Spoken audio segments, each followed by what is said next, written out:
All right, let's get into it. We're diving deep into Percival Everett's James today. Oh, this is a good one. It is. And a listener actually suggested this one, so big shout out. That's awesome. Yeah, I'm excited about this one. I mean, on the surface, it seems like just a reimagining of Huckleberry Finn, Right. but, and we'll get into this more, I feel like he really throws in some curveballs, Yeah.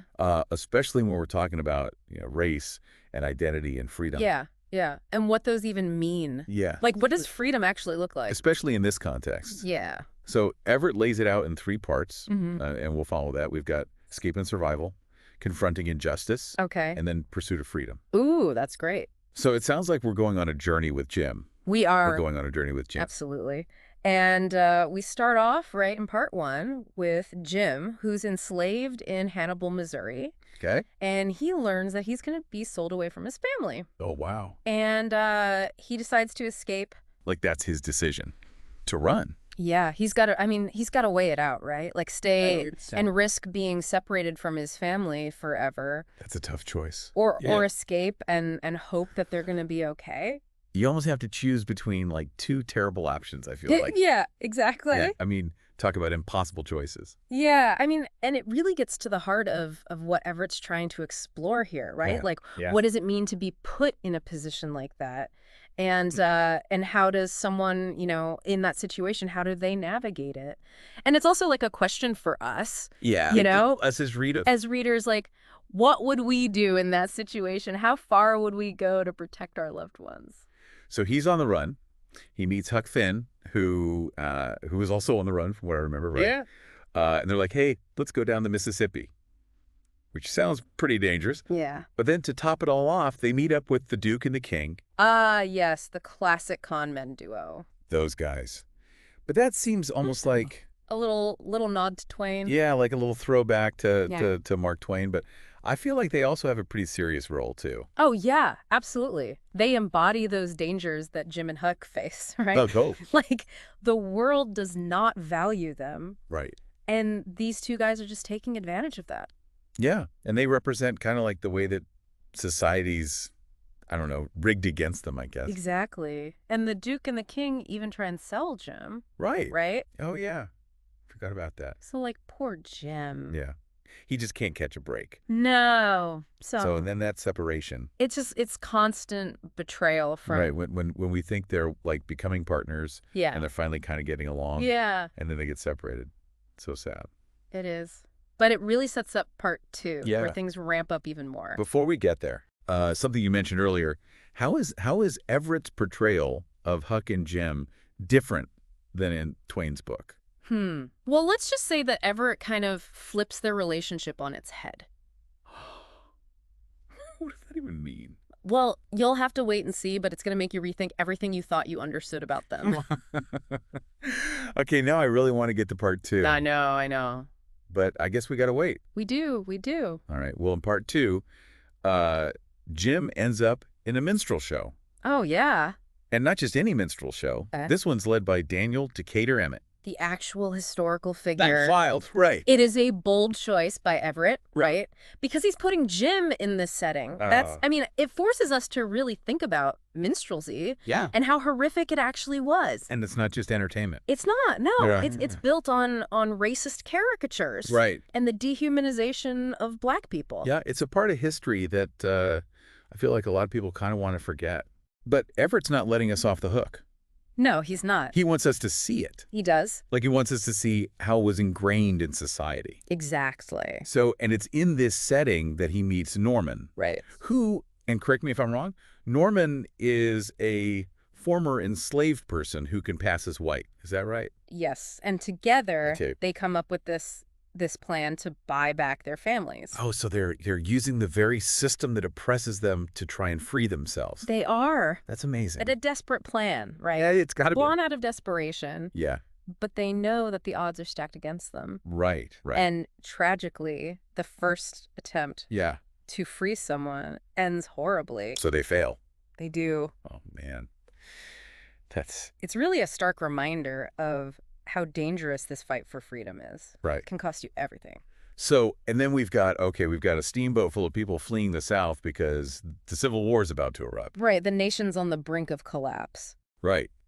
And Jim and Norman are right in the middle of it. They are. And Everett does such a good job Yes. of kind of weaving in those historical He elements. does. He And does. that setting, I mean, everybody's crammed on this boat. Right. It's like this microcosm of Yeah. the upheaval and uncertainty of the time. And then in all this, they run into Huck again. Of course they do, yeah. Oh my gosh. I mean, talk about like fate always bringing them together. It seems like every time they find a moment of peace, Right. fate intervenes. Oh my God. And then disaster strikes again. I know. The steamboat sinks, Are you kidding me? throwing everyone into this fight for survival. Okay, so now everybody's in trouble. Yep. And Jim has to make another choice. He does. Oh, this is a good cliffhanger. Oh, isn't it? Okay, so who does he choose? Well, we'll have to wait and see in part 2. Okay. All right, I can't wait. I know, it's a good one. I can't wait. Oh, man, that cliffhanger. So the steamboat's going down, and Jim has to make a choice. Right. Who to save? It's intense. Like, imagine that chaos all around you. Oh, yeah, I can't even imagine. Water rushing in, I mean, people yeah. screaming. Yeah. And Jim's he's gotta make this split-second decision. So who does he save? He saves Huck, but it's what happens next Okay. that really changes things. Oh, this is the big reveal about their relationship, Yeah. right? Jim tells Huck Okay. that he's his father. Oh, my God. Yeah. Pretty huge, right? Yeah. I mean, it makes you think about their whole dynamic It does. up to this point. Does this change how Huck sees Jim? I mean, you got to think it complicates things. Like, Yeah. suddenly their whole power dynamic shifts. Right. And we have to, like, reevaluate everything we thought we knew. And I mean, going back to Twain's original, right? Yeah. It's like Everett is directly challenging that. He's like, I'm going to flip this whole thing on its head. So what happens next? I need to know. Well, they make it back to Hannibal. Okay. But Oh. they find out that Jim's family has been sold. Oh, that's awful. After all that. It's just heartbreaking, Yeah. after everything Jim has gone through to get back Yeah. and to lose his family again. It's like Everett's reminding us, Yeah. about the awfulness. Cruelty. Yeah. Yeah. The cruelty of slavery, It's relentless. Yeah. It just tears families apart. And it's not over yet, right? Because there's that scene with Hopkins, the overseer, Yeah. and that young girl. That scene's rough. It's really hard to read. It is. And for Jim, I think this is like a breaking point. Okay. He can't just stand by and watch anymore. It's like he's forced to confront it now. He is. He's forced to confront this evil Yeah. and make a decision. Okay, axe. He does. He kills Hopkins. Wow. I mean, talk about moral dilemmas. Right. I mean, is it ever okay Yeah. to take a life? Right. But at the same time, What other options did he have? exactly. I mean, Everett is really making us think he is. He's not giving us easy answers. about these really tough questions. No. And this action, Yeah. it kind of pushes him into this next phase, right? It does. The pursuit of freedom. Yeah. And I think he realizes now Yeah. that his freedom is tied to the freedom of others. He can't be free while others are still enslaved. Exactly. So what does he do? He comes up with this plan Okay. to free people from a nearby plantation. How? Fire. Oh, wow. Fire. Yeah, a diversion, chaos, escape in the night. Fire is a symbol? I mean, It's so powerful. it's so powerful, right? Because it's destruction, but it's also rebirth. rebirth. Yeah. It's like he's burning down the old Right. to make way for the new. So does it work? It does. They make it to Iowa, Mm. a free state. A free state. That's got to be like such a feeling of relief, I know, triumph. triumph. But Yeah. there's also this transformation happening with Jim. Right. That's what we were talking about earlier. Yeah, this new identity. His new identity. But I feel like we need like a whole other part to get into that. Yeah, we're just scratching the surface. All right. Well, in part 3, we'll dive into that new identity and what it all means. That was good. Okay. So last time we were talking about Jim making it to Iowa with this group. Right. A free state. Yeah. But it seems like there's like this whole other layer to freedom that Everett's getting at. Oh, absolutely. It's not just about, crossing state lines. It's deeper than that. Yeah. What does it really mean Right. to be free? Exactly. And I think this is where Jim's transformation comes in, right? It is. You mentioned that he takes on this new identity in Iowa. Well, think about this. Okay. So he gets to Iowa, right? And the local sheriff's questioning him, assuming he's this runaway slave named Jim. Right. And Jim he stops him and says, "My name is James." Wow. He just like, Renames himself. yeah. It's like he's, Right there on the spot. yeah. It's like he's rejecting that old name It is. that represented his enslavement. Totally. And he's like, I'm choosing who I am now. He's taking control of his Yeah. own narrative. It's so powerful. It is. So James represents this, like this new him. Yeah. But how else does this play out? Well, Everett really focuses on language Okay. and how it can be used, for both oppression and resistance. Like throughout the whole book, we see how enslaved people had to like change the way they talk. Right. They had to perform. Yeah, perform. It's right. Live. Exactly. Like code switching almost, right? Yeah. And Everett actually calls it the slave filter. Oh, wow. And it shows just how, how insidious language can be. It could be used to control people, And to dehumanize them. But it's not just about limitations. Right. Because we see how much Jim wants to learn. Yeah.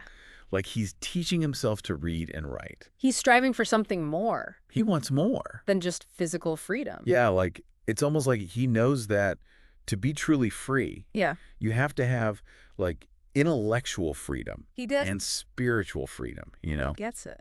Yeah, and I mean that's still relevant today, right? Yeah, absolutely. Like access to education is still so important. It's a form of power. It is. It's power. Yeah. And Everett also touches on, racial performance. Oh, yeah, like with the minstrel show. Exactly. Right. And those characters passing as white.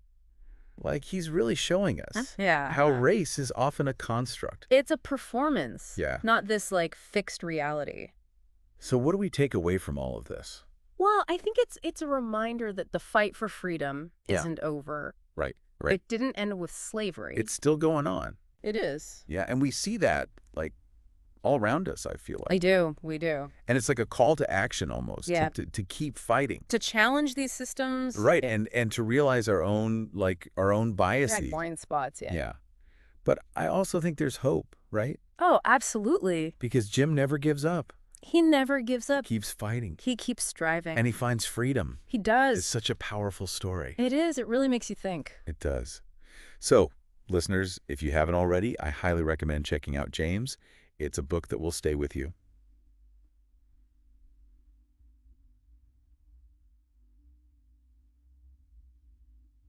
And that's it for our deep dive today. Thanks for joining us, and we'll see you next time for another